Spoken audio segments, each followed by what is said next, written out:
of you.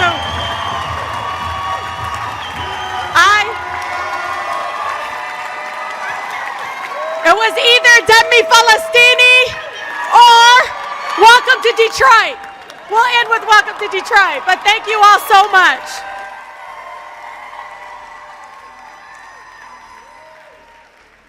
Y'all, welcome.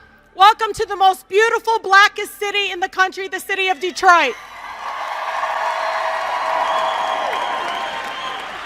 I don't know if I need to remind you all, but Detroit, we birth movements, not just labor movements. We birth movements on environmental justice, on women's rights, and so much more. So welcome, gain strength from this amazing, beautiful black city that raised me.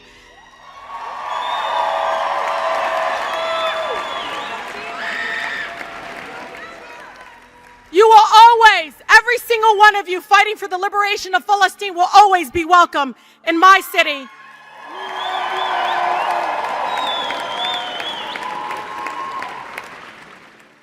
Detroit's known this for a long time, what the Palestinian people have been saying for a long, long time. The Nakba never ended. 1.7 Palestinians, nearly 3/4 of Gaza's population have been displaced. I don't even like saying it like that. Forcibly removed. They are using the weapon of starvation. They are literally allowing children to starve to death with our money. We know the atrocities being committed by the apartheid government of Israel are horrific and well documented. You know, I didn't have to wait for the Guardian investigation to tell us what they found, which is that Israeli snipers have been deliberately targeting children. Doctor after doctor has come to my office showing me images of 6, 7, 8-year-old children with bullet holes in their skulls. Many of them showing me images of literally white phosphorus burning the flesh of their children's skin off. Things they have never seen in their entire medical lives. They told me we've done medical missions all over the world. This is something they had never ever seen before. We all know and feel it. And I know I feel so much guilt. I think we all do. Their lives and the futures have been stolen. Many of them clinging to each other as they are being bombed in their beds, buried under rubble, still holding on to each other. All across Gaza, the medical system has been deliberately destroyed. That's a war crime. Well over 100 journalists have been murdered for reporting on the apartheid government, Israel's government's crimes against humanity. Again, targeting journalists, war crimes. In the past few weeks, myself and so many people on my team, we've been watching the multiple mass graves being uncovered, several locations where the Israeli government forces have been withdrawing from. Over 390 bodies have been discovered at Al-Nasser, Al-Shifa hospitals, including women and children, showing signs of torture, execution, and being buried alive. Just imagine. War crimes. President Biden, I hope you hear us loud and clear.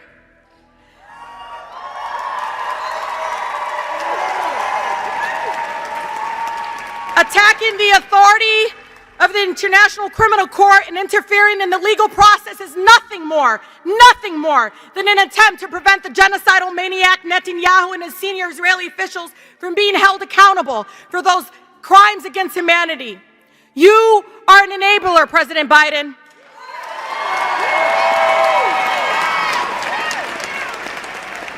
The International Court of Justice just ruled that the Israeli government must stop its invasion of Rafah.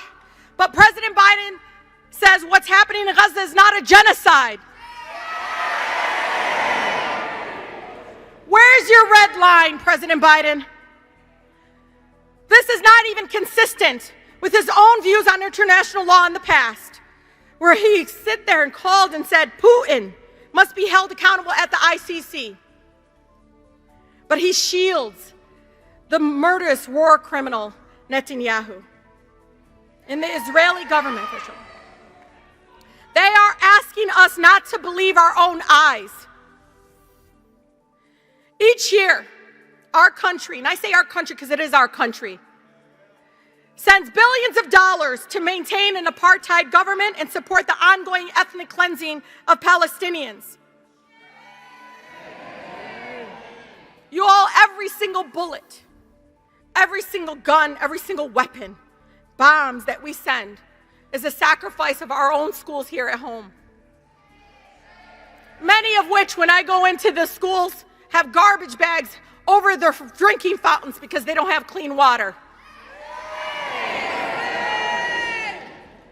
Every single bomb and bullet and weapons we send to genocide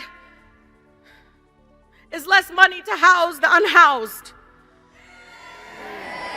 When many of the veterans we send to support endless wars based on lies come back literally needing health care and nowhere to go, but we'll send weapons like this for genocide. When I tell my colleagues we gotta fight for clean air and clean water, who's gonna pay for it? How about we stop supporting genocide and supporting endless wars?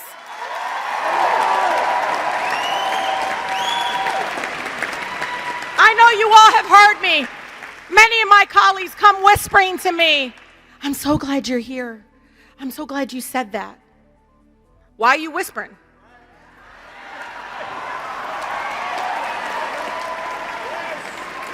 Well, Rashida, you know, I don't support Netanyahu. Well, you just send him $14 billion. No conditions, nothing.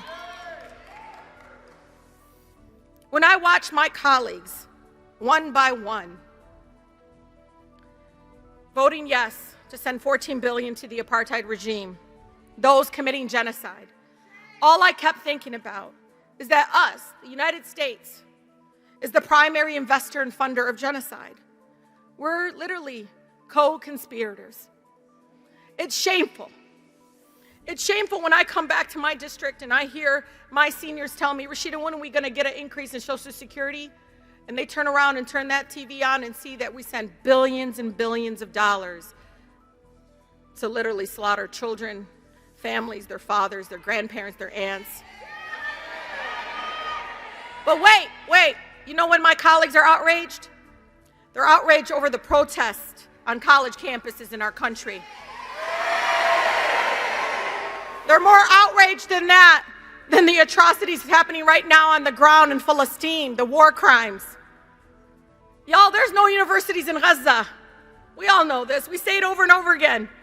And now, if they get their way, they're going to silence the universities here at home.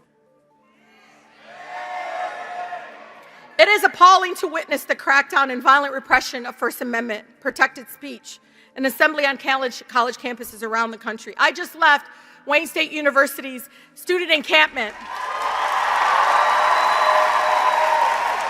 My alma mater. That's the school that I graduated from. You know, students are putting their bodies on the line to demand an end to this genocide, to demand that their universities divest. And it did not start today. They've been talking about divestment for years.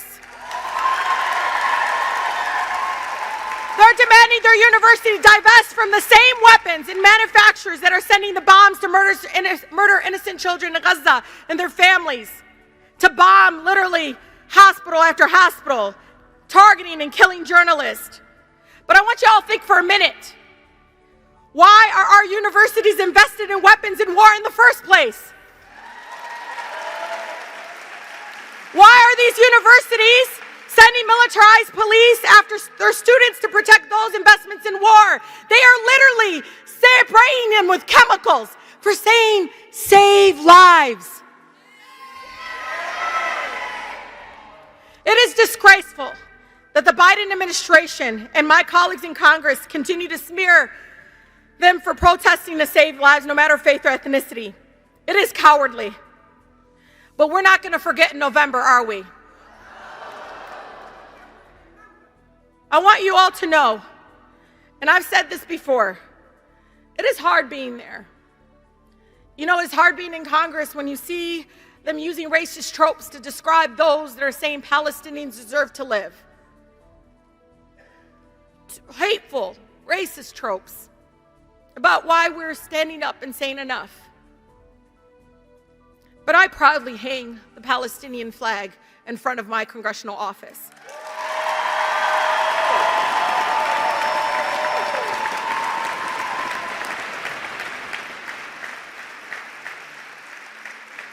I don't need to tell you that you're on the right side. I don't need to. But I'll be damned if I wait 10 years before they apologize to all of you for doing what was right at this moment.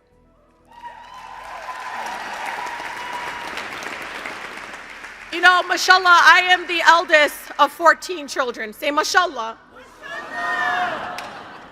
And I can tell you, from when I was 12 years old, transiting for my mom, and when people said stupid things to her and I would go off on them, she'd say to me, Yamma lesh?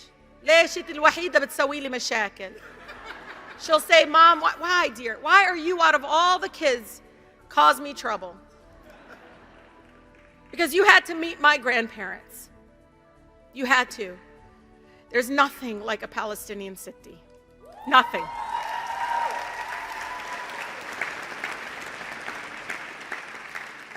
When media would come up to my city, Muftiya and Beit al-Foka, they would come to her and try to get you these questions. I mean, the woman could do her own media training because she was just a simple woman. But they'd say to her, do you know what the president said? At that time was the forever impeached president. And you say, you know what he said about your granddaughter? Of course, my city wasn't on Twitter. She ain't on Facebook, y'all.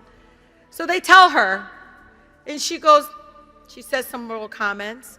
They said, well, would you invite him to your home here in the West Bank, in Beit Ur? She goes, he can come, but he can't come as the president. He has to come as a man.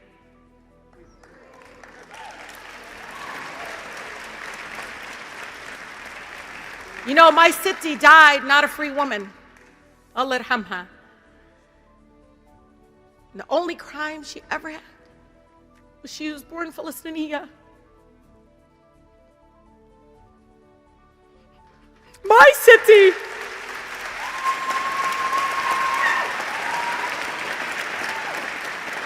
If my city was here, wallahi, first of all, she would try to cook for all of you.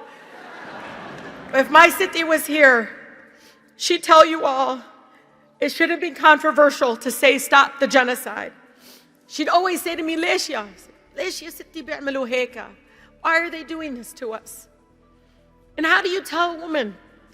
It's because your mere existence is the threat. And so I proudly walk as a Palestinian American woman, the granddaughter of Siti Muftiya Siti Shama, on that house floor, unapologetic.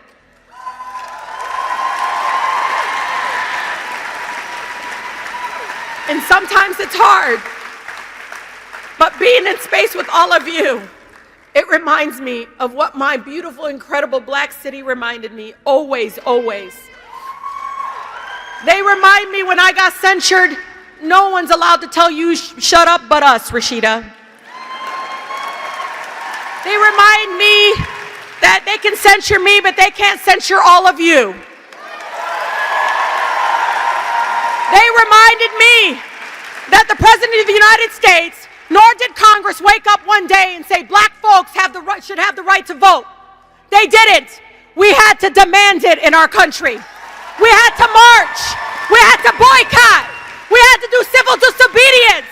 We had to make sure that we moved our country to say, Civil Rights Act now. Black Lives Matter now. End the war now. We're going to march and we're going to move Congress and we're going to move the White House because they have no other option. We're not going anywhere. Thank you so much. Thank you. Free, free Palestine.